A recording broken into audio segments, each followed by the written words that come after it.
Hello everyone and welcome to our AI in computer games final project. My name is Faisal Younis and I'm a fourth year computer science student at Memorial University of Newfoundland.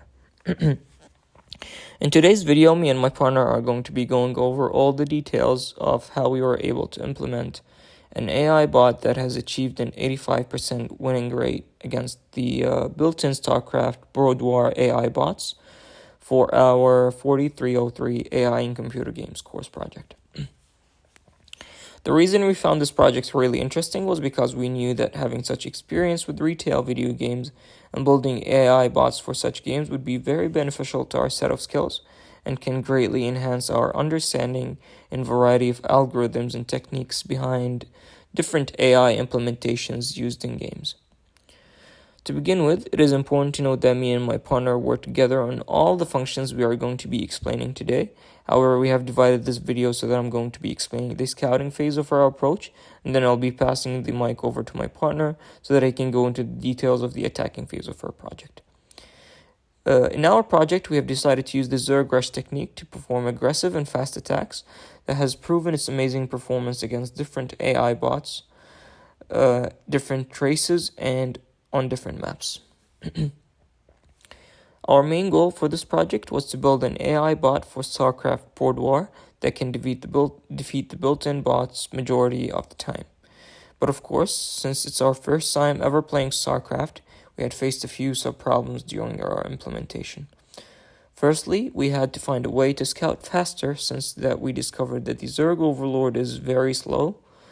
We then ran into another problem where our units would prioritize attacking buildings instead of enemy units that can attack us back, causing our units to die and us losing the game. Lastly, our bot seems to miss some enemy buildings when they are spread apart, leading to our units going back to idle after the attack and us not securing victory. Before getting to explaining how we attempted fixing each of the above problems, I'm going to quickly cover the onFrame function, which acts as our main function and is called every frame of the game. As you can see attached in the screenshot, the first thing we have the function do is that we command it to send idle workers to gather minerals, which we are going to need to make spawning pools and units. You can also notice that we call all the other functions that should be continuously called during the game, such as the spawning pool exists method, which checks if there is a spawning pool created already. The create spawning pool method, which creates a spawning pool if one does not already exist. The create zerglings method, which is continuously checking if we meet the requirements to make zergling units every frame of the game using the provided can make function, leading to us always having the maximum number of zergling units possible, which can be very helpful and can act as backup units when some of our units die during attacks. Then there is the enemy found method, which returns if the enemy has been found or not. Lastly, the scout and attack methods.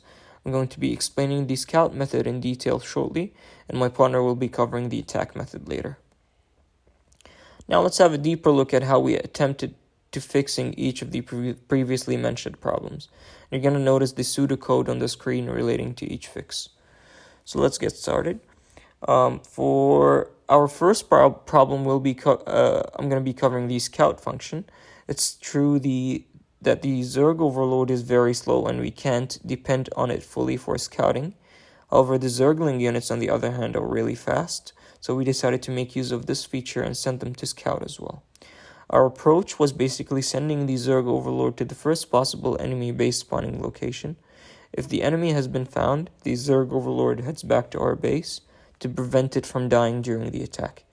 And the Zergling units head straight to attacking that enemy location. By the time the Zerg Overlord reaches the first spawning location, we would have Zergling units ready and commanded to each visit one other possible enemy spawning location, if one exists. While that is happening, we command the rest of the Zergling units to move to the middle of the map by calling the move Zerg to middle in order to reduce the time needed for it to reach the enemy base once it has been identified. The move Zerg to middle function gets the exact coordinates of the middle of the map and commands the rest of the Zerglings to move to that location. This was how we dealt with our first problem, and this approach has proven its effectiveness. Since the last two problems are part of the attacking phase, my partner will be covering those into further detail in his part. This was all about our initial setup and scouting phase. I hope you found this helpful, and please do not hesitate to ask any questions if you have any. I'll now pass the microphone over to my partner for him to cover the second part of our project, and I hope you enjoy it. Thank you. Thanks, Faisal. Hey guys, my name is Mohammad Hasan, and I'll be talking about the attacking phase of the game and the strategies used to maximize our AI's win potential as much as possible. So once the enemy has been found during the scouting phase, all Zerglings are sent to the enemy base to launch a quick attack in hopes of destroying them before they're able to construct any more buildings or create any more units. To prioritize attacking enemy units that can attack back over attacking enemy buildings, this is the structure of the attack method we decided on. The first if statement checks to see if there are any enemy units that can attack. If it's true, then the Zergling will attack them if they are idle. The second if statement checks to see if the Zerglings are currently attacking enemy buildings while there are enemies near them that can attack them. If so, then they will switch to attacking the enemy units instead. The third if statement checks to see if there are any enemy structures that can create units. If so, then they will prioritize attacking those structures. This if statement works some of the time, and unfortunately we didn't have enough time to figure out why that is. The last if statement just does a general check to see if the unit is idle. If it is, then it gives the command to attack the nearest enemy building. In this function, we also command the Zerg Overlord to come back to base to avoid getting killed in battle. As mentioned earlier by my partner, an issue that we ran into while closing towards the end of the game is that there were some structures left undestroyed by the Zerglings that causes a stalemate. These structures would be farther around the base that wouldn't necessarily be seen by the Zerglings. This BFS function solves that issue. What the BFS function does is it first retrieves the position of an enemy structure which was defined before the structure was destroyed during the attack phase. It then pushes 4 tiles around that building into an open list that keeps track of all of the tiles that a unit will need to visit. Every consecutive call after the first commands a unit to move to that first tile in the list and then gets the adjacent tiles to that one and then deletes that first tile. This way, over time, the Zergling will slowly expand outwards from the enemy base looking for any other buildings and then destroy them once found. A list of things that we tried to implement that didn't end up working in time are implementing a better way to prioritize enemy buildings that can create enemy units over other buildings. A more efficient BFS algorithm that makes the unit run in a circle that slowly expand outwards instead of a random outward search. Have the Zerg Overlord go to a potential spawn point that is closest to our base during the scouting phase instead of a randomly selected one, which leaves the possibility of it being the farthest one. This way it can serve its scouting purposes better. For the next part of this presentation, I will be showing a clip of our bot playing the game while demonstrating all of the strategies that were mentioned in this video. Right when the game starts, all of the workers will start mining minerals while our Zerg Overlord goes to scout. And then once there is enough resources, one of the workers will start constructing a spawning pool.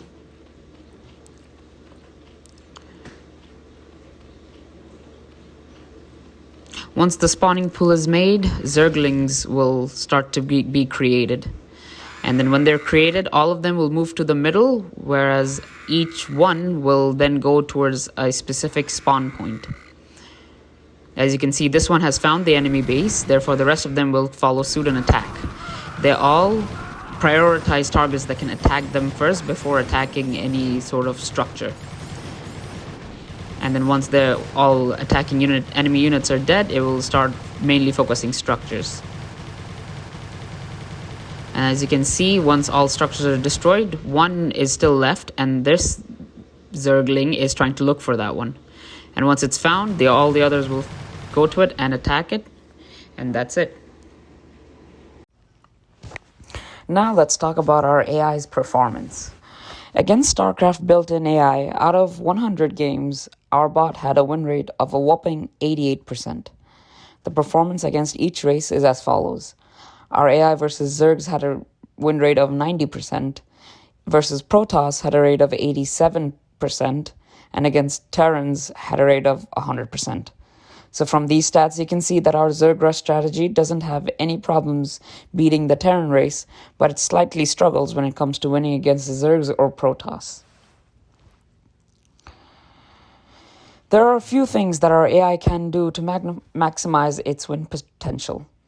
It is able to find the enemy unit during the scouting phase a lot faster than any other race, since it takes only a few seconds to create Zerglings that have a lot of movement speed and can quickly traverse the map.